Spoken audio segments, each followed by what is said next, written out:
Magnus dropped out of the World Championship cycle. And a lot of people think part of that is just like the sheer amount of work he had to put in just memorizing moves when he knows he's the best player, but he has to learn all these lines. So yeah, I mean, to make a long answer short, Fischer was on to something. We love long answers. Keep them as long as possible. Okay.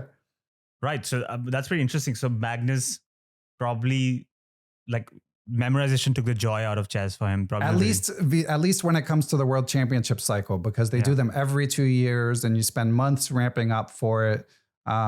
So I think it's conjecture because he hasn't given his reasons that much, but he's been vocally against the current format of the World Championship for even since before he won it. Dating back to 2012. Now, there are different solutions, and Magnus's preferred solution to the fact that so many games are draws and that you have to memorize so many moves is he just wants to play faster games because he says, look, if you, instead of giving each player a total of 3 hours to play a game, if you give them, 30 minutes, they will make mistakes.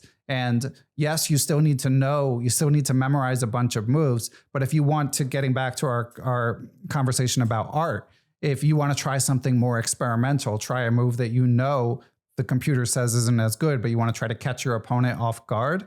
If you do that in a game where your opponent has 3 hours to figure out, and often they've memorized enough where if you try something new, they'll know it's not supposed to be good, but they just won't know why. Right. And if they know it's not supposed to be good and they have time to figure it out, they'll figure it out. But if they only have a little bit of time, even if they know it's not supposed to be good, eventually you have to move. So that's why Magnus has been much more interested in defending or re-engaging in the World Championship match if they make it a faster match. But there's a lot of purists that have been following these slow matches. They used to go on for months. Now the one that's about to start as we record here on April 7th is going on. It's 14 games over about 20, 25 days. Mm-hmm. So still a long time, but not as long as it used to be. But there's a lot of purists who love that element, even though the opening preparation takes a higher and higher role in it compared to 30 years ago. Chess is at an interesting crossroads. I did watch that interview of Magnus where he spoke about dropping out of the World Championship.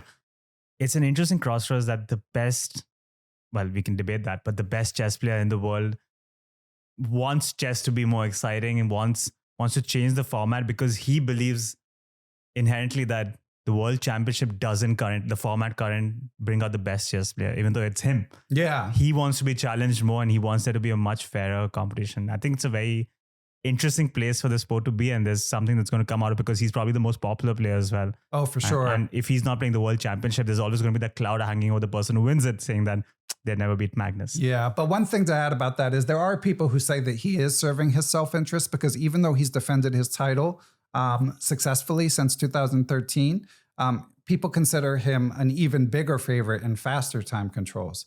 So he's really good at rapid chess, which is when you have 30 minutes, and blitz chess, which is when you have 5 minutes. And Magnus advocates for what's called a mixed format, where there would be some 5-minute, some 30-minute, and some classical 2 to 3 hour chess. And he says, look, we can count the classical chess higher. We can give that a heavier weighting, but he wants it to be like a mixed format where all formats.